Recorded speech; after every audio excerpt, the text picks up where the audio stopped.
Okay, we are back and I have downloaded all those other images that we're going to use, and I've actually switched the microphone over to the correct one, so this might sound a little bit better. The other one was a bit tinny and echoey, so sorry guys. Anywho, so this is what we're going to do. Pretty much we're just going to delete all of this stuff out of here so we don't get confused. We don't need these old ones anymore. So this one with beach is our good copy, like our real one. And the rest of these ones, if I just turn them on, are all just the comps and the cutouts that we did earlier on. So all I'm going to do is start from the top and just literally hit delete on my keyboard because I don't want them anymore. Now, one thing that you can do when you're trying to put together a cover, and if you're having trouble with perspective and things like that, and also just like inspiration, is to download a few covers that you like. We're not going to copy them, but you can use them for inspiration. Like there's certain elements that you like, or just the perspective, and you're not quite sure without having it there on your screen how to do it. Then something that I do, and this is what I especially do when I am creating another cover in the same series for either myself or someone else. So I'll do mine, and I'll show you what I've just been working on today. Actually, I've made some new covers for my box sets for my Which Way series. If I can find them. There we go. So what I do is I'll get the low res one and I drag a pre-existing cover in and drop that on the right hand side so that I can use it basically as a reference to, you know, perspective, like how big the cat is in the background, how big she is, like how large I need to enlarge certain things, all of that sort of thing. So you can have that like sitting there right next to your image, and you know, as you create. So that's just a little tip, and then you can just turn it on and off as you need to. So this is really handy, like if you are doing, I'll very quickly show you, if you're doing a series and you want the covers to look the same but different. I'll also, if you're interested, I'll show you a different video on that. But so for example, this is the cover that you're working on and you want the other cover to match, then you would have them side by side like so. Okay, I'm just going to delete that out. And you'll notice these are different size. I did these were in 6x9, which is why we've got a different overlap, because that was before I realized I do everything in 5x8. So I'm just going to turn that off, but that's something you can certainly do if you've got a cover that you like already created and you want to sort of match a few things up. You can eyeball it side by side. So what we're going to do is go ahead and bring in those images that we purchased. So let me just go and grab them all and try and remember where I've saved them. I meant to save them all in illustrations, but I forgot. So a couple of them are in miscellaneous. So we had, what was it? The ship.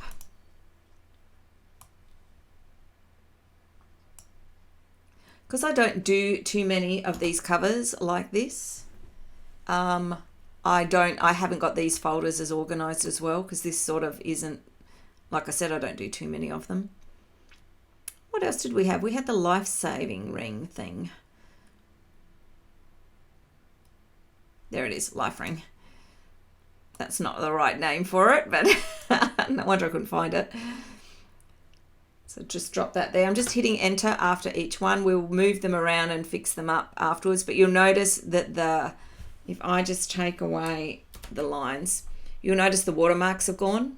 So it's a nice, big, clear, crisp image. And we needed, if I go into illustrations, we need the cat. That's her.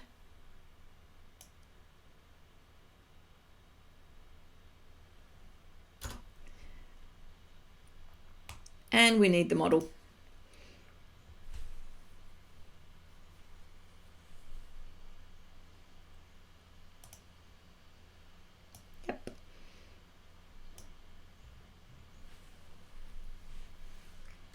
Okay, so we're going to start with the model, and what we'll do is we'll turn the rest off just for ease of eyeball strain, and we will do the same kind of process like we did last time, because I don't want to spend time having to like just delete all these out of it.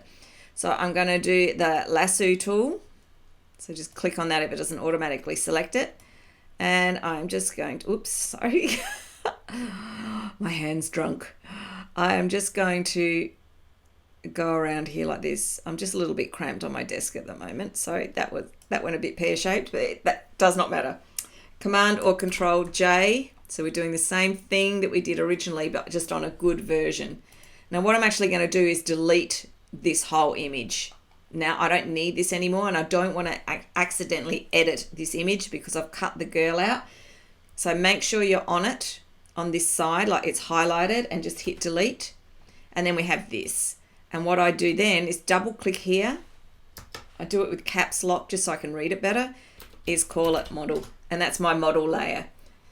So now what I'm going to do is cut her out 100% from the background. So there's none of this white garbage around her. To do that, I go up to Select, Subject. Photoshop will do its thing and you'll see it processing. And then you'll see these marching ants turn up. So the marching ants are the dotted lines around her. Then, oops, I just need to get rid of that menu bar at the bottom so we can see. There we go. Then I'm going to click on the mask tool, which is this rectangle with the dot in the middle. That's a layer mask tool. So just click on that while this is highlighted, while the marching ants are active. So just do that. And then you'll see that it has cut her out to a certain extent, but we want to refine that. So double click on the mask itself and it opens it up in this screen. Now yours might look a little bit different. I set the color to a different background. I can't remember what the default is for Photoshop. Sometimes I have it red and sometimes I have it this teal color, and I just, for my eyes, it makes it easier to see what I'm cutting out. So what I'm going to do is scroll on my mouse wheel, to make this bigger so we can see what we're doing, and I zoom right in. I hold down my space bar, drag myself around, bring her right up close. Now on this middle one, and I never know what all these, I never know what they're called. Well, I kind of do, but I can't remember. So the Refine Edge Brush tool, so we choose the middle one, and it's on the plus here. And using your square bracket so you can make it bigger or smaller. And unfortunately, sometimes this happens, especially on my Photoshop. You notice this was changing, so you'll see the numbers go up and down, but the little cursor itself is not changing size. And sometimes when that happens, I have to stop Photoshop and start again so I can literally see how big it is. So all I'm going to do is just where there are white bits, I'm going to click and drag, and it just takes them out. And click and drag, and I'm just going to work my way around. I think I can actually make it a bit bigger. But if it gets to be a problem, then I will just pause the video and restart Photoshop. Also a reminder to save your work regularly. Photoshop can just suddenly crash and not give you any warning, and it will not recover. Will not recover the file you were working on, which is a pain in the bum. So I'm just very carefully going around and holding down the space bar and dragging myself, and I'm just going to go around her body this way. I'm basically clicking in the white area and dragging. She's got a hell of a thigh gap.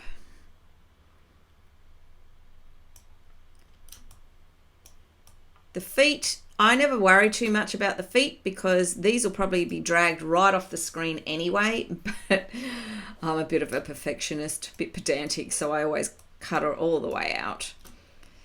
And then it didn't, for some reason it didn't grab all of this.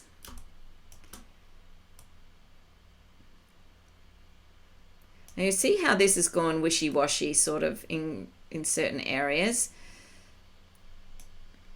Oops, I'm not grabbing the edge very well there. Keep your cursor close to the edge. So what I'm going to do got a pretty good border, but I've got all this white stuff. Just go up here, white stuff in the middle. So what you can do to go in and just manually add and remove things is on this bottom, the brush tool, if you click on add, it basically takes away your erasing. So you want to, maybe you've rubbed something out that you didn't want to, so you can put that back. And then to erase something, you use the minus key, and that's like a hard erase. So that's what I'm going to use in the middle here. I'm just going to tidy this up. If I could see my brush, it would make this easier. So ordinarily I'd enlarge the brush to make this a quicker process, but because it's not actually showing me the size of it, the diameter, I'm just going to be a little bit careful. So wherever you got like this sort of faint little bit where it's a little bit murky, that's not going to show through very well on your finished image. So just come in basically with an erase tool, I guess, just the brush tool, and take it out. You can spend a long time fiddling with this, which is fine because you want this as good as you can get it. There are a million different ways, that's probably an exaggeration, but there are several different ways that you can remove an object from its background in Photoshop. I like this way because it is quick and easy and, I don't know, a little bit cheaty, I suppose, but it gets the job done nice and easy. Now, sometimes you can get away with, oops, just Control Z on that. Sometimes you can get away with just not even having to do any touch-ups. Photoshop's AI is really good, and it will just pick it up for you. So that's why the type of image that you download is important, so that when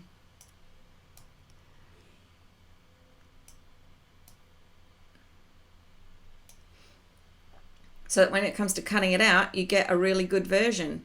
So I'm just going to bring that up, just eyeball it. I'm not even going to mess around. Sometimes you can change the radius and smooth it out and stuff, but I find with doing illustrations, because they have a very sharp and refined edge, it makes cutting out really easy. So I tend not to bother and just click OK.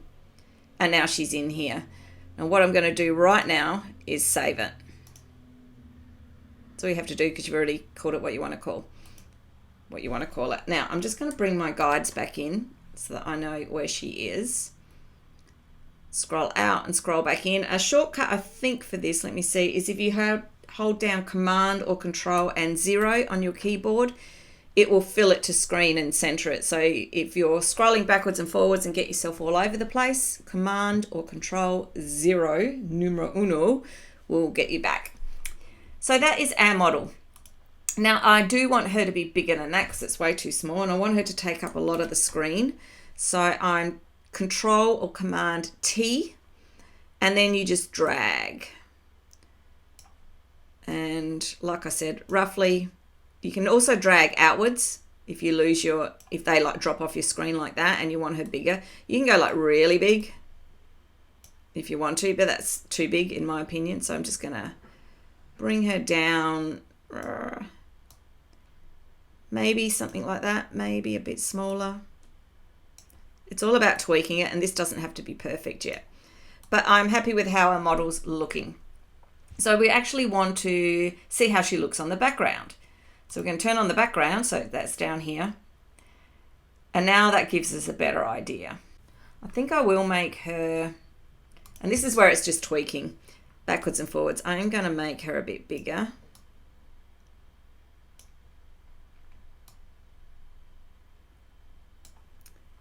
Yeah, I think sort of around her knees is quite good. Right, now I want to bring in, I'm going to bring in the ship and the cat and the man drowning. And then we'll look at the typography and beefing up some of these colors. Because while it looks good, it's kind of a little bit flat. And there are things that we can do to, really make it pop. But let's just bring it all in together first. So where were we? We've got the cat. Now the cat is under the model, so that's fine. What I'm going to do is just drag it over to the side so so we can work on it. So I'm just going to hit enter. Now, same process. I want to cut the cat out.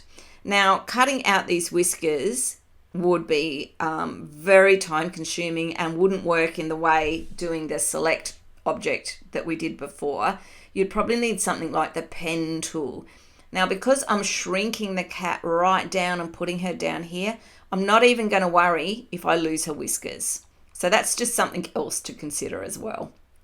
So we're on this image, so make sure you're on the layer. Then you go to select, subject. And Photoshop will do its thing and it will cut it out as best as it can. So we'll see here it's grab some extra. That's fine because we fix it up in the next screen. So we do the same thing. We go over to our mask and click. And it brings up this black area here. And you see now we've got a better idea of how she looks on the background. So double click on the black, brings it up like so. Now the first thing I'm going to do, when you're using this tool, it remembers what one you were in last. So it does not default to this one, it defaults to whatever you were in last. So just remember that. And oops, I'm going to make that bigger, and this is basically like the erase part. I'm just trying to make this bigger. So I don't want the words. So just rubbing that out. Now she's actually looking pretty good. There's a little dot, scroll in, drag this around. There's just like in those little joins. So clicking back on here and click and drag just takes care of those little sharp corners. I'm not going to worry about that too much. We did lose her whiskers, but again, I'm not worried about that because she's going to be shrunk down to such a size. I call her she because I assume she's a she. Because that is pink, if I click it, that's pink and that's pink. I want to cut that bit out because there was a spattering of dots like decoration. So I'm actually taking those out. And again, this is tricky when you can't see the size of your brush. So rough enough. Let's go down. I'm just going to scoot around. Okay, we can see here we've taken out some of her leg and we don't want to. Probably same around here as well. So what I want to do is put it back in. So I'm just going to, oops, sorry, I'm on the wrong one. This one. And put it back in. Don't worry if you get the edge of the white because we can go over it. Not sure if, yeah, it's a bit hard with her feet. So then what I'm going to do is back here. Oops, that one. Now I'm getting myself muddled up. And just drag it around.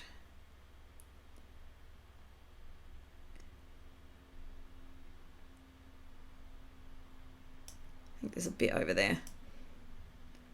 This is why it's handy to just have a coloured background so you can actually see what you're doing. Now there are bits of white in here, but that's actually part of the illustration. Let's see what happens there. Yep. All right, I'm pretty happy with that. So I'm just going to click OK. Then what we're going to do, let's just do the Command 0 to pull it back like so. We're still on this layer, so Command T. And grabbing the little square, drag her back down to roughly the size we think we want. Because we want to put her in the background. I want her on the sand.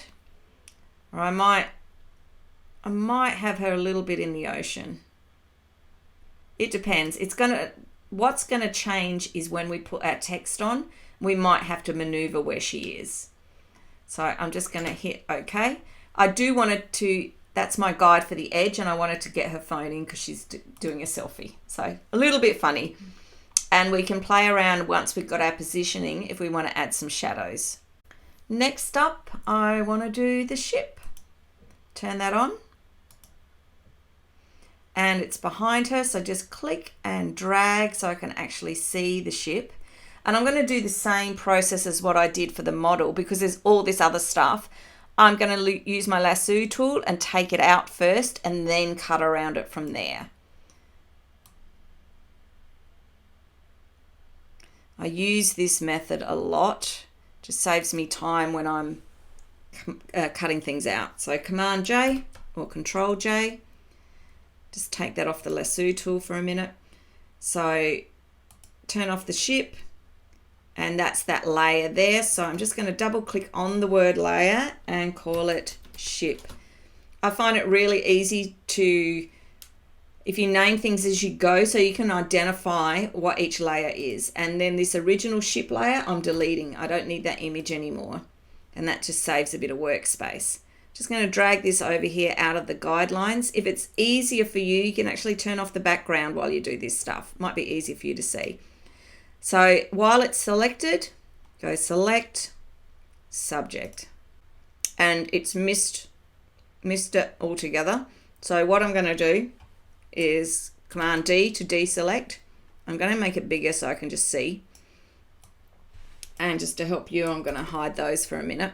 So what I'm going to do is, again, this is going to be smaller in the background, so it doesn't have to be perfect, but I'm going to use the magnetic lasso tool.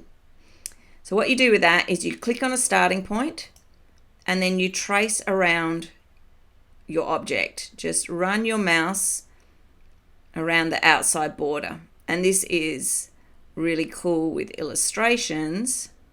You don't want to jerk the mouse because you'll send the selections off in weird places. So it can get a little tricky, and I should have actually made this bigger so we could see easier, because it, whoops, see like that, because it is a bit of a strain on my eyes. I'm going to chop that off. I don't necessarily need that. I'm going to come down here and see how I sort of messed that up, so we can fix it. Run along the bottom because I only want the ship, I don't want the ocean. And when you reach the start, you click on it, and now you got your marching ants. And all I'm going to do is basically copy it again with the Command J or Control J and take it off of that. Turn that one off. Okay, so I've got it all, excuse me, we've got that all cut out and looking good. So I'm just going to turn on my background so I can see where he needs to go. So we're just going to drag him over here and place around there. Now I'm kind of seeing that I think my background needs to be bigger.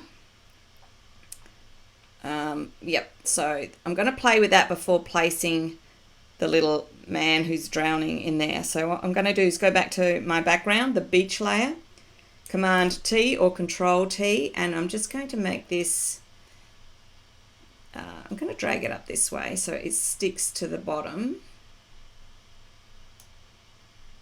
Let me just put my lines up so I can see what's going to be on the front. Just going to move that over a little bit more. I'm just visualizing what's back here, and so I think I want to capture a part of that island. So we've got some leaves here. Let me just turn on the typography so when it comes to placement you can see where things are going to sit, so that you've got a nice clear space for the author name and your book title down here. Okay, so that looks, actually doesn't look too bad. Now we can see when we turn on our typography that the model is over the top of it, so we just need to fix a few things. And if you remember from an earlier video, the typography you always want at the top, so it's on top of everything else because it's all about the layers. So click, drag and drop it up here, and now we can see better. Now obviously I need to do something to make it pop a little over top of her, but so far that's good. But now my ship, I'm just going to turn that off. My ship looks like he's in the wrong place, my ocean liner, so I'm just going to drag him up. Might make him maybe a little bit bigger. I'm not too worried about cutting the end off. I just want to sort of have it so that it does at least look like a ship. And it's all about just tweaking. Now, because I've been doing this for a little while at least, I've got more of an eye of how things are going to fall and how it's all going to look. No, I've lost too many leaves on this side, so I'm just going to bring that back.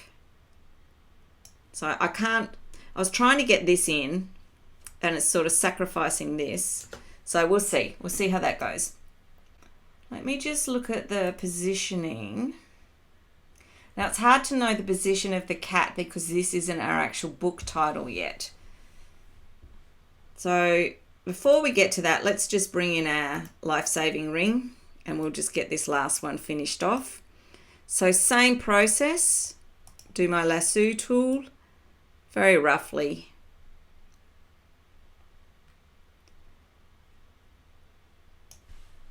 Command J. Just going to turn that off for now and go select subject.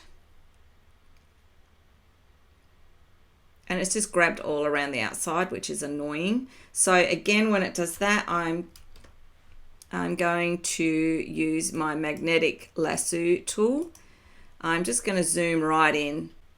Choosing starting point, run your mouse along the edge. Just keeping it right on the edge, and it's just like the name suggests, it's magnetic. It's just going to clip to it.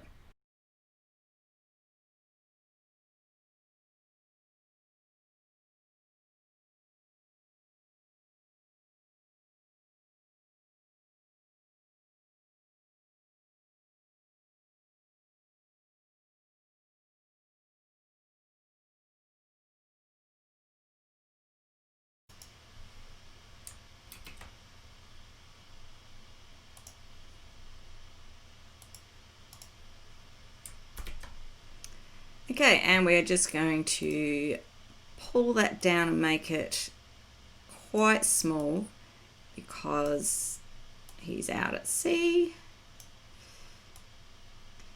And to give it a bit of perspective, I'm just going to see how the arrow changed to a curve. Click and drag it just a little bit sideways.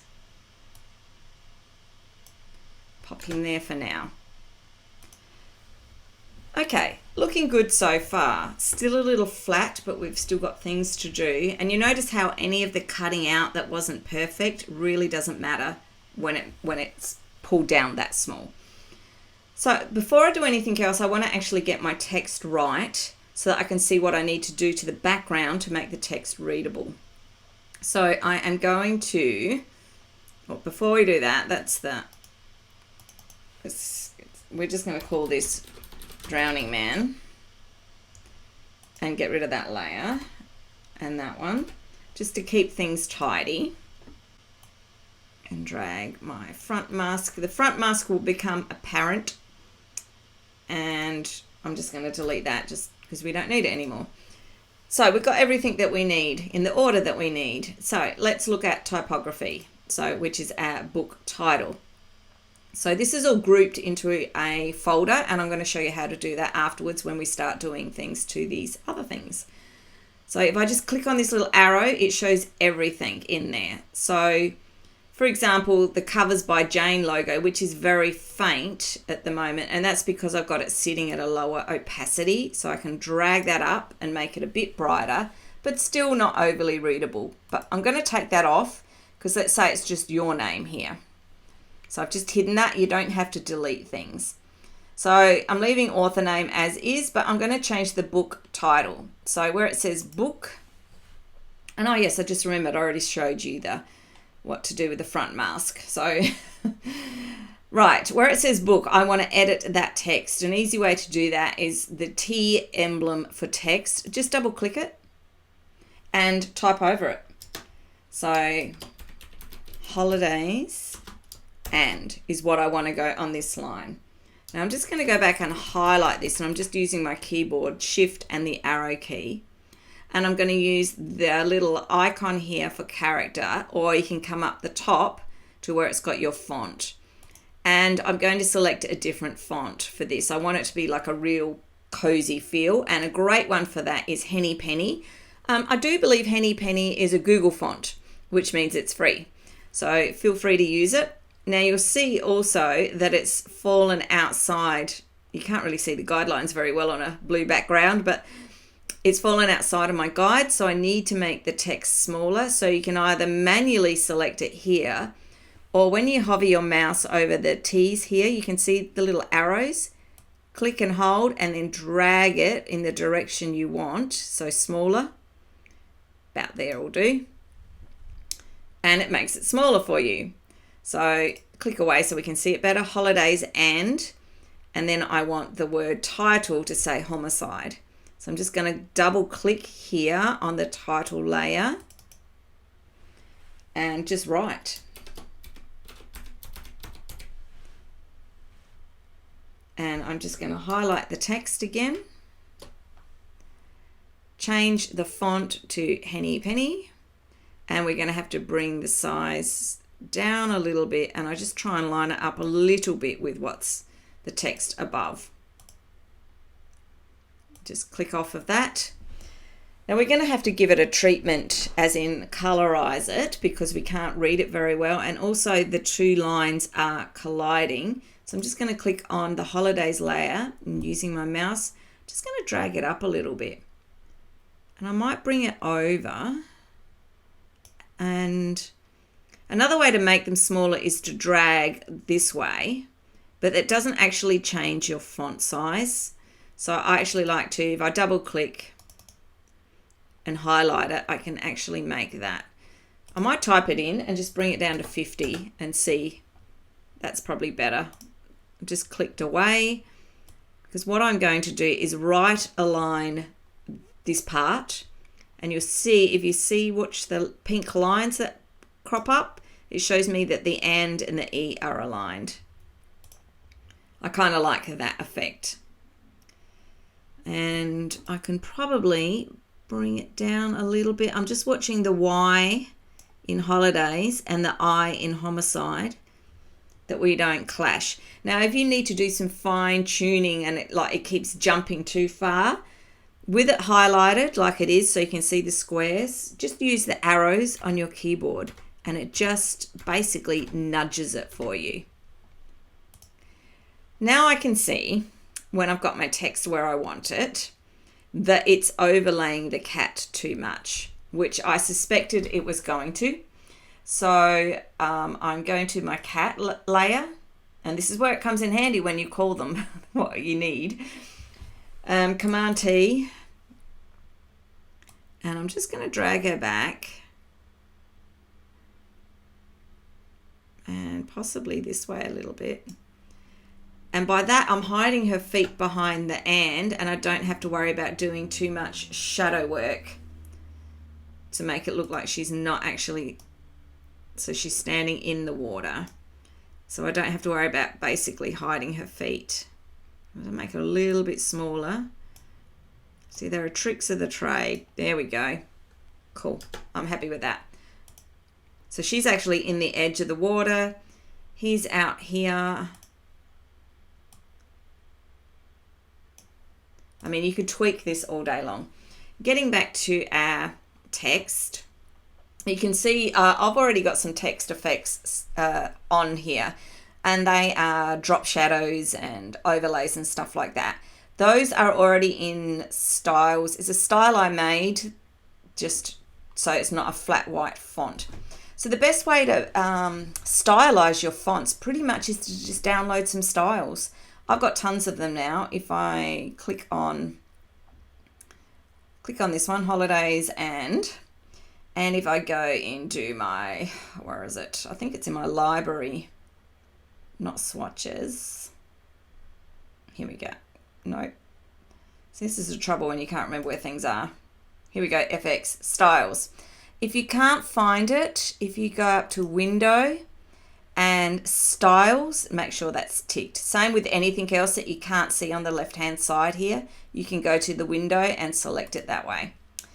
So a lot of these just come default with Photoshop, but a lot of them I've downloaded, and all you have to do to apply a style is click on it. And you can just click your way through and find something that works. I quite like these type of ones that have a bevel and emboss, and then you can go in and tweak the bevels and embosses and the settings to make it look something decent. Now, because this is a beachy theme, the red doesn't look too bad, but it clashes over the pink. And yeah, because it's a beachy theme, I'm thinking like an orangey color to tie into her hair. And that's not too bad. But I've got one that I use, and it's probably the same one that I use on my my Which Way series is this one. So I've saved it and I've called it Which Way Gold, but I'm just going to tweak it. So I'm going to just push that in. Now, if I right click just on here, so effects, like right click and go to blending options, it brings up this box, which just popped up on my other screen. I'll just put it at the top so that we can still see. And it basically lets you set all of these things here. So if we go to our bevel and emboss, I'm not going to change any of this. But I want to change the gradient overlay because I want to make it more reddish than what it is orange. So I'm going to click on that. So if you want to know these settings, just pause the video and copy what I have. And now you can see down here, see how that's just made that a little more red. And what I could do if I wanted to is just click to add another one. And I can drag that up as far as I want to go. And if you see, I'm pointing at the screen, you see how much that's changed and there's only a little bit of orange. So I'm going to pull that right back.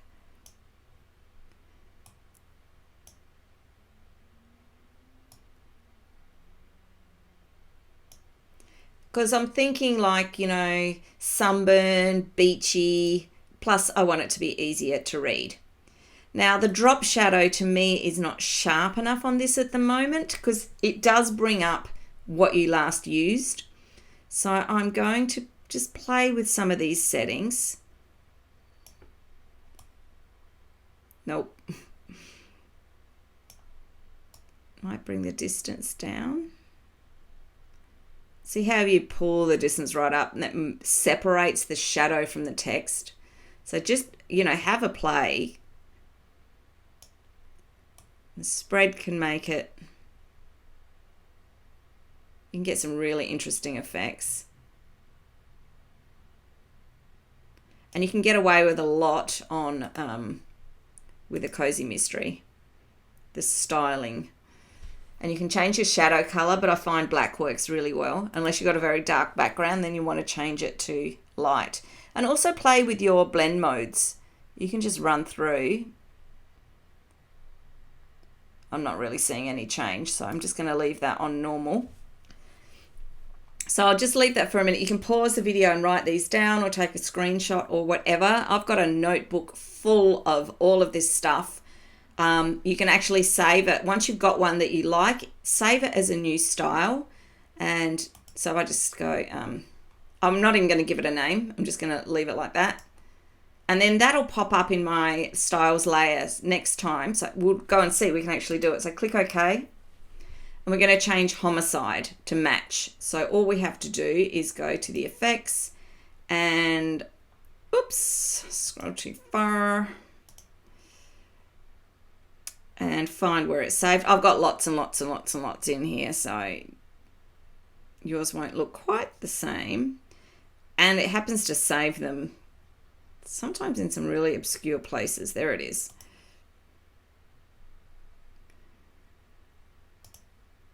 Holidays and homicide. So I still think I probably need to put a little something along the bottom, but that's definitely easy to read. So I'm going to stop playing with that for now. I am going to play with her just a little bit because I think she can be beefed up. So I'm happy with my placement because that fixed an issue. We can still see the cat, but now I don't have to worry about adding shadows and blending the cat into where he's standing. I'm quite happy with the man's arm. Actually, no, we might change a few things. I'm going to show you some really quick and easy ways to make the colors pop, starting with the background. Click on the background layer, Command J to copy it. On this copied layer, if you go up here where this is your blending mode, I want you to click on multiply and see how that just made that darker, like darker, moodier, but still vibrant. So off, on. And I just think that makes all the difference. And I use this trick all the time. If you find it comes out too dark, like a bit too moody, you can play with the opacity at the top and just start dragging it down, because you've still got, if you pull it all the way down, it's like not having it at all. But you can then just adjust it as you see fit. And I actually like it all the way up. And then you have your background. So now you've got two layers. You could merge them if you want or leave them as is. So what I do at this point is hold down the Shift key and click both of those. Command or Control G will group them. And that's how you make a group like that. And then I call this, double click it and call it my background. And this just keeps things easy to find and navigate in your layers style. And I'm just taking a moment to save, because sometimes you can get to these spots and you haven't saved for a while and it all goes pear-shaped. So what we can do with the model is the same thing. Command J to copy. And then we are going to change it to multiply and see how she comes like really red and tanned. A bit too much. But what we can do is just pull it back a little bit, maybe about halfway. And it just makes her a bit more vibrant. But another way to do that on your model, I've just turned that off, is click on your main model layer, and down here the little circle sort of cut in half, and it's an adjustment layer, so click on that and you can go to Hue and Saturation or Vibrance. Now Hue and Saturation will actually, you can change the entire color of everything, which is not what I do in this instance. So I'm just actually going to get rid of that one because I sort of gave you a bum steer. So I'm going to turn that off, or delete it, sorry. So I'm going to do that again, and what we're going to do is go to Vibrance. Now, before we do anything, we want to clip it just to the model layer because I don't want to change all the rest of it. So it's just this little one here, just click on that. And then you can crank your Vibrance up. I'm not sure how well you can see it. And your saturation. So she's looking a bit Trumpish. So I'm just going to take that down a little bit. I do this a lot with my cozy covers, is the hue and saturation. So that either way of doing that works. So now we've got these extra, well, it's not really model layers, but if you've got several model layers, like if we turn that back on, we can make that a little bit darker as well. So anything you do to the model, you highlight the top one, hold down Shift, go to the bottom layer and Command G, and then double click and call that model. Now the cat I don't really need to because I'm not doing the same. I'm not duplicating her. But that's pretty much all she doesn't need to be any brighter. But I think that does the man, the drowning man, because we can't see his hand very well. So I'm going to do exactly the same thing. Command J to copy it. In the blending modes, I'm going to go to multiply. Now that doesn't look as good as what I want it to. So what I'm actually going to do is go to, oops. We can try brightness and contrast, levels, but I'm going to go to Vibrance again and just see what we can do, having to clip it so it only affects that layer. Try the saturation. I'm not seeing a massive amount of difference, so what I'm actually going to do is delete that and delete that second copy and just have it on this one. And it's just a matter of playing with these things. Is having a play and seeing what works best. Oh, my eyeballs must be getting tired because I'm not seeing, oh, I can see the change in the,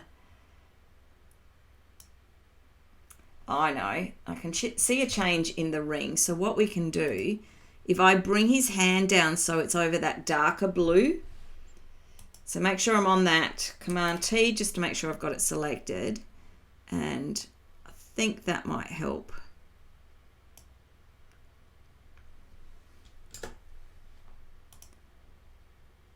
not too bad. It probably needs a little bit more work, but I don't want to bore you with while I mess around with it. I'm looking at her and thinking, oh, holy heck, she looks way too dark. So I'm just going to take that off a bit. Another thing you can also do with the model, if I turn that off, is click on the model layer and you can go, blah, blah. You can go into filter,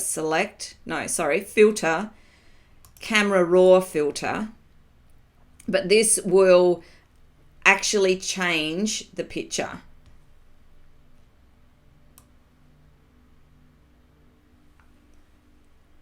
I'm not sure why it didn't cut her out altogether there. So I'm just going to scroll in just so we can see her better. And what you can do is pull back up to the top here and you can mess around with your exposure and your contrast and your highlights. And I do this, and textures and all of these things. And further down where we have our vibrance and saturation. So we can bring her right up, make her super orange. I'm trying to get the skin tone but make her hair pop. I'm just going to cancel that for now because I was quite happy with the effect that I got here without doing anything more. And I'm leaving that one off because, yeah, I like the lighter version, but totally up to you what you do. That's pretty much it for the designing. I'll do a very small video in a moment on how to actually get it to the right size and export it out and all of that sort of stuff. So that will be a very short one, but I just wanted to sort of break these up a little bit.